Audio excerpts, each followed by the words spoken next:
Now let us start with question number second. Question number second हम देख रहे हैं, केस सिनेरियो सेकंड हम डिस्कस कर रहे हैं. Disha Enterprises Private Limited is a financial service company having its office in Kolkata, West Bengal and Mumbai, Maharashtra. इसके financial service company है दिशा एंटरप्राइजेस प्राइवेट लिमिटेड, जिसके ऑफिस है वेस्ट बंगाल के अंदर, वेस्ट बंगाल में है कोलकाता, और एक ऑफिस इनका है महाराष्ट्र के अंदर.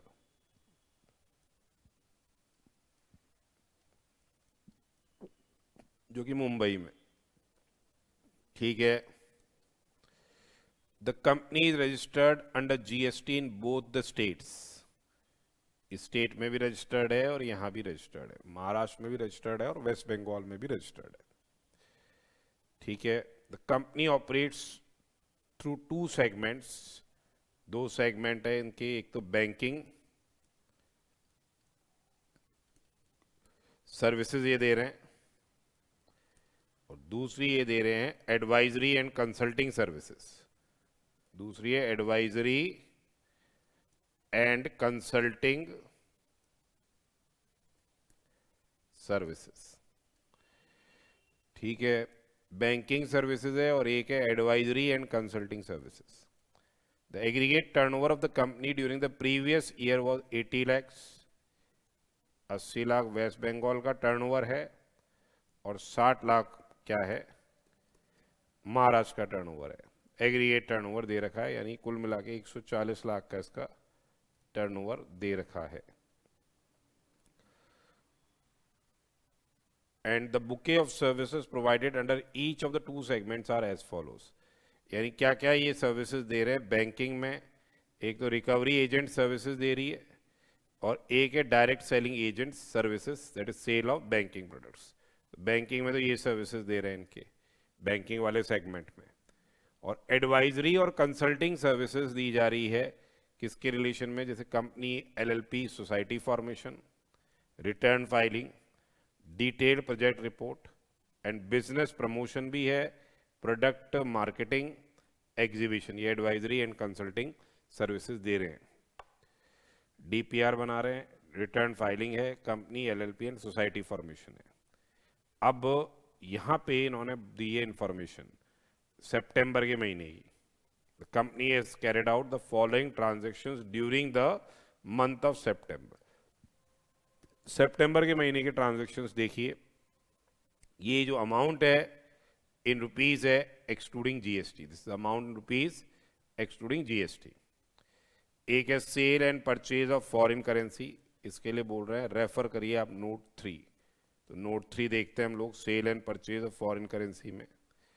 तो यहां पे नोट 3 बोल रहा है following purchase and sale of foreign currency was made by the company during the month of September. अब यहां पे देखिए कोलकाता ऑफिस ने क्या किया है, परचेज किए हैं $10,000 from measures money wise a forex dealer at rate of 74 पर $, on 10th of September. RBI reference rate थी उस दिन 73 रुपए पर $. तो अब यहां पे एक तरह से क्या हो रहा है, ये सेल ऑफ फॉरेन करेंसी है by authorised dealer. Authorised dealer sale कर रहा है फॉरेन करेंसी. किसको ये सेल की गई है, कोलकाता ऑफिस को. अब यहां पे अगर हम वैल्यू ऑफ सप्लाई की बात करें तो वैल्यू ऑफ सप्लाई क्या हो जाती है, selling rate minus RBI reference rate into the total units of currency so exchanged. Total units of currency exchanged. Now they have selling rate is what, 74. RBI reference rate is 73 and number of units of currency exchanged है 73 RBI reference rate है और number of units of currency 10,000 USDs। तो ये आ गया, value हो गई इसकी 10,000 रुपए, इसकी वैल्यू आ गई, वैल्यू ऑफ सप्लाई। अब मुंबई ऑफिस ने सेल किए $5,000 to Messrs Money Matters of forex dealer on 15th of September at 73.20। इसने सेल किया ये, पर RBI रेफरेंस रेट उस दिन की अवेलेबल नहीं है। तो अब यहाँ पे वैल्यू क्या हो जाती है, यहाँ पे वैल्यू हो जाती है, जब RBI रेफरेंस रेट अवेलेबल नहीं होती तो क्या होती है value, that is what 1% of gross amount of currency exchanged, of gross amount of currency exchanged in Indian rupees। gross amount of currency exchange करें तो ये 5,000 into 73.20, 5,000 into 73.20, ये हो गई 3,66,000। इसका 1% कितना हो गया, 3,660। ये हो गया 1%, 3,660। 1% of the gross amount of currency so exchange 3,660 ये आ जाएगा इसका, 3,660। ठीक है, वैल्यू ऊपर चल रहे थे हम। अब देखो आगे, amount received from Devidas private limited, it has sponsored the business exhibition organised by Disha enterprise private limited. तो अब यहाँ पे amount is received from Devidas private limited, sponsorship services है, ठीक है, sponsorship services of business exhibition which is organised by what, Disha private limited. तो ये supply की है, इसमें 90,000 रुपये आ गए हैं, यहाँ पे 70,000 आए हैं। फिर है commission received as DSA, commission received as DSA from ICICI bank for opening bank account, bank और से credit card and loan products. तो अब यहाँ पे देखिए, जब अपनी बात आती है स्पॉन्सरशिप सर्विसेज, अगर स्पॉन्सरशिप सर्विसेज हम प्रोवाइड करते हैं, स्पॉन्सरशिप सर्विसेज हमने प्रोवाइड करी,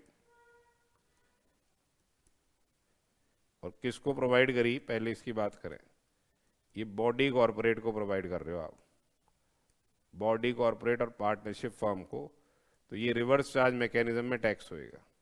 यानी यहाँ पे देवीदास प्राइवेट लिमिटेड को, जो देवीदास है प्राइवेट लिमिटेड को GST पे करना होगा अंडर रिवर्स चार्ज मैकेनिज्म, क्योंकि ये चीज़ आपको ध्यान में रखने वाली बात है। उसके अलावा commission received as DSA from ICICI bank for opening bank account, credit card and loan products. तो अब अगर इंडिविजुअल DSA होता है, इंडिविजुअल DSA प्रोवाइड करता है सर्विस, इंडिविजुअल DSA तो बैंकिंग कंपनी को प्रोवाइड करता है, तब क्या होता है, RCM अप्लाई होता है।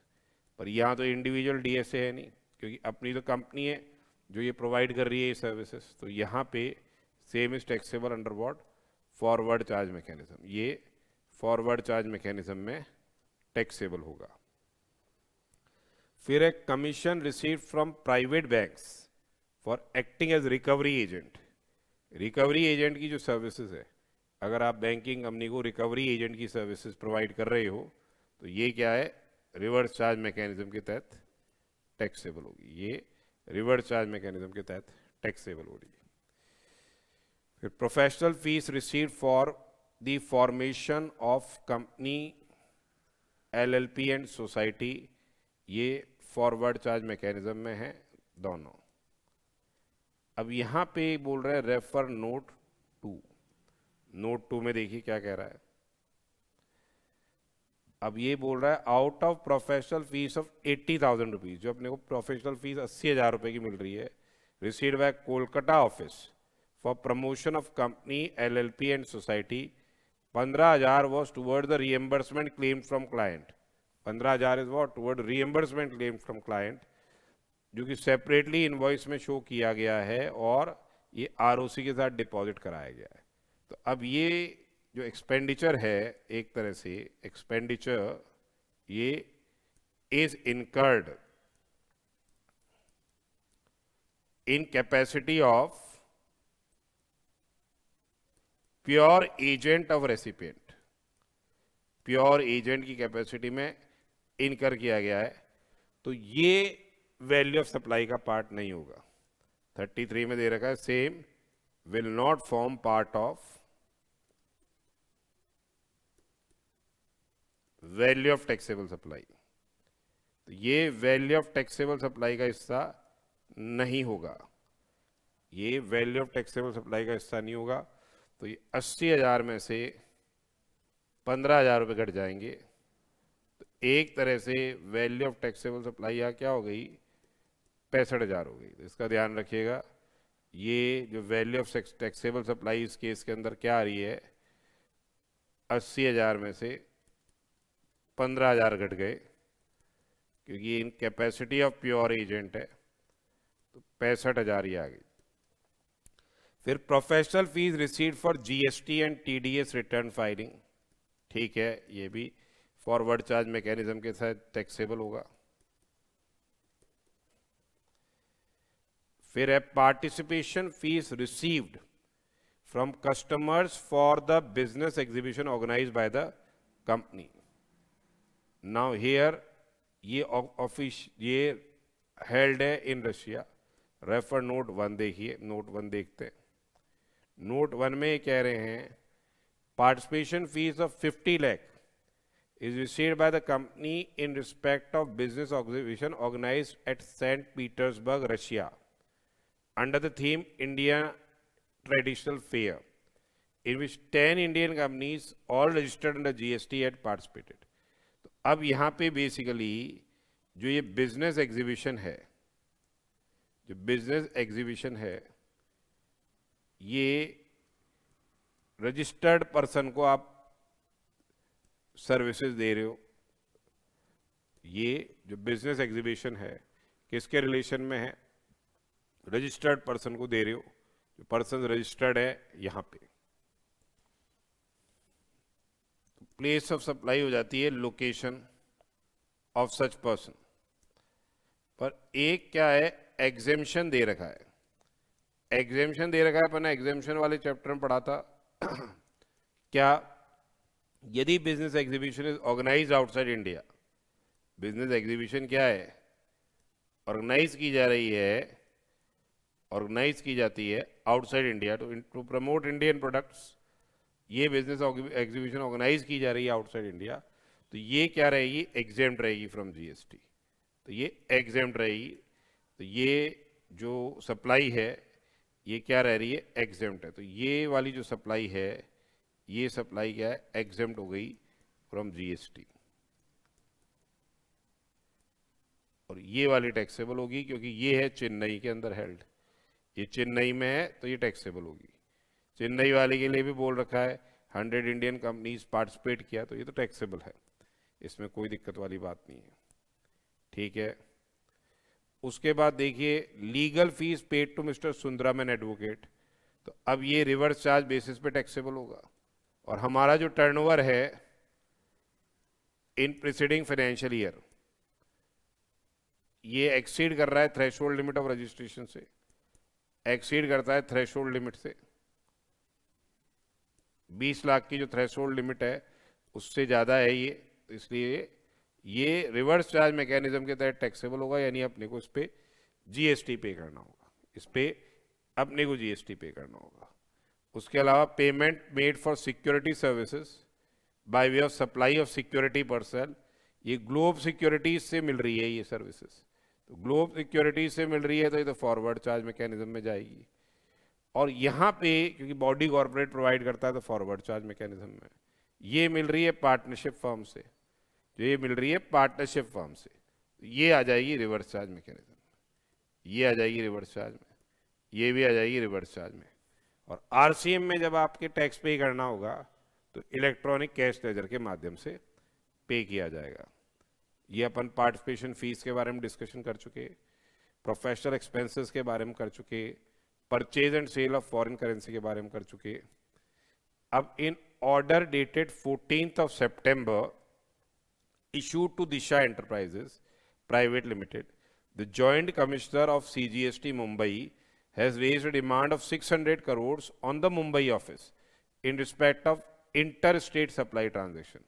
यानी IGST की टैक्स डिमांड है, IGST की टैक्स डिमांड है, और टैक्स डिमांड है 600 करोड़ की, 600 करोड़ की टैक्स डिमांड है। अभी कंपनी डिस्प्यूट कर रही है the entire demand and wants to file an appeal before the appellate authority against the order of जेसी।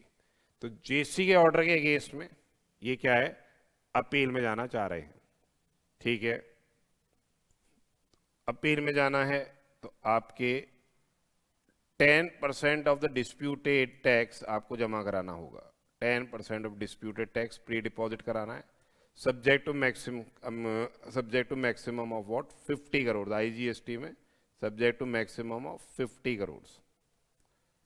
ठीक है, and Kolkata office of the company has received 1 lakh on 22nd April as an advance from Ganesh Store Mills, a client for preparation of DPR। इसकी जो time of supply हो जाएगी वो एक तरह से date of receipt of advance हो जाएगी 22 अप्रैल।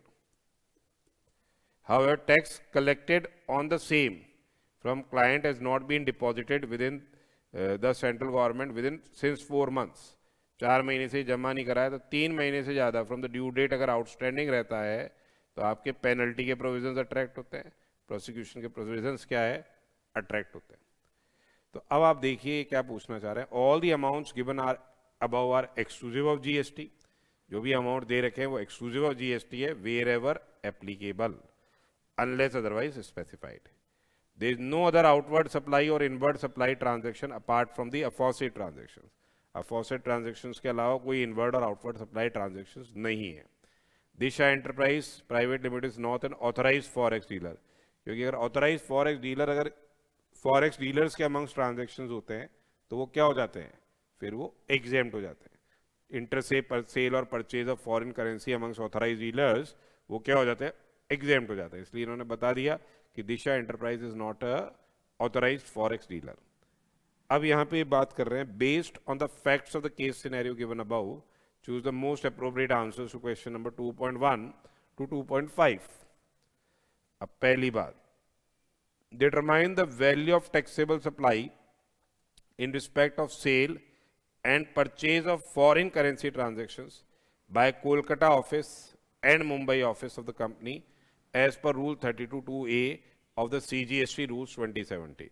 यानी क्या कह रहे हैं, ये वैल्यू ऑफ टैक्सेबल सप्लाई निकालनी है कोलकाता ऑफिस की और क्या मुंबई ऑफिस की। 32(2)A के हिसाब से वैल्यू ऑफ टैक्सेबल सप्लाई निकालनी है।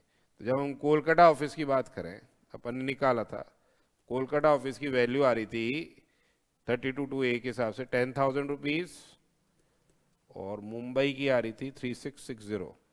ये मुंबई की थी, ये मुंबई की थी, मुंबई की आ रही है 3660। सो कोलकाता ऑफिस की आएगी 10,000 और मुंबई ऑफिस की आएगी 3,36,60 रुपीज़, 3660। ये तो पहला अपन ने ये निकाला।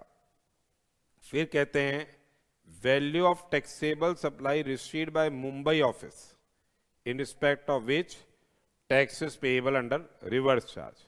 रिवर्स चार्ज में हमने को टैक्स निकालना है Mumbai office. Value of taxable supply received by Mumbai office. Mumbai office में देखिए कौन कौन सी सप्लाई जो रिसीव हुई हैं जो RCM में टैक्सेबल होगी। ये अपने को ये तो होगी नहीं RCM में, ये अपन दे रहे हैं, ये भी अपन दे रहे हैं, ये भी हमने दी है सर्विस, ये भी दी है, ये भी दी है और ये भी दी है। ये आ रही है 15,000 और ये आ रही है 25,000। दो सप्लाईज आ रही हैं 15,000 और 25,000 जो कि RCM के तहत टैक्सेबल हो रही हैं। तो 15,000 प्लस 25,000, यानी इस केस में ये 40,000 आ जाएगा, ये 40,000 आ जाएगा। आंसर इसका सी हो जाएगा, 40,000 आंसर हो जाएगा। वेरीफाई भी करते जाइए साथ साथ। फिर नेक्स्ट देखिए, the value of taxable outward supply made by Kolkata office in month of September on which Disha Enterprises Private Limited is liable to pay tax under forward charge।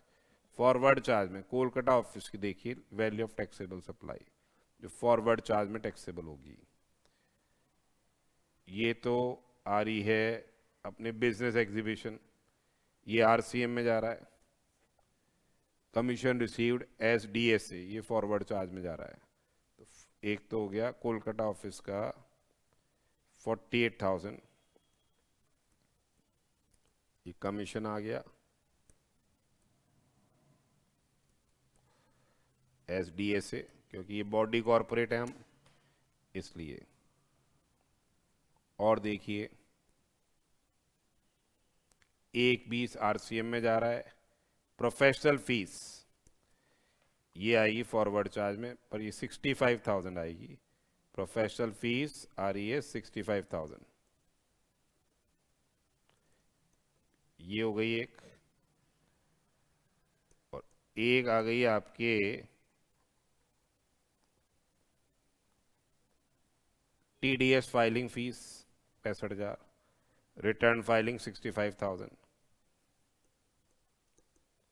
ये रिटर्न फाइलिंग आ गई। उसके अलावा अब आपके आती है हमारे क्या नाम से, ये पार्टिसिपेशन फीस एग्जेम्प्ट है, 50 लाख की पार्टिसिपेशन फीस एग्जेम्प्ट है। तो ये हो गई 1,78,000 रुपये, 1,78,000। अब maximum pre deposit IGST act में कितना रहेगा, 50 करोड़ रहेगा। 600 करोड़ का 10% subject to maximum of IGST में, यही सीजीएसटी में 25 करोड़ है। 25 करोड़ एसजीएसटी का भी जमा होता है वहाँ, ₹50 करोड़। अब ये बोल रहे हैं कि कितनी पेनल्टी प्रिस्क्राइब की गई है under 122 of the CGST act for failure of Kolkata office to deposit tax collected on advance receipt from Ganesh flour mills. तो इट इज 122 सबसेक्शन 1 में बोल रखा है 3 महीने से ज़्यादा आउटस्टैंडिंग रह जाता है तो 10,000 रुपीज़, और the tax evaded 100% of tax evaded whichever is higher, ये पेनल्टी लग जाएगी, ये पेनल्टी लगेगी। तो ये इस तरह से अपन ने एक क्वेश्चन देखा जो कि सेकेंड केस सिनेरियो है। ठीक है।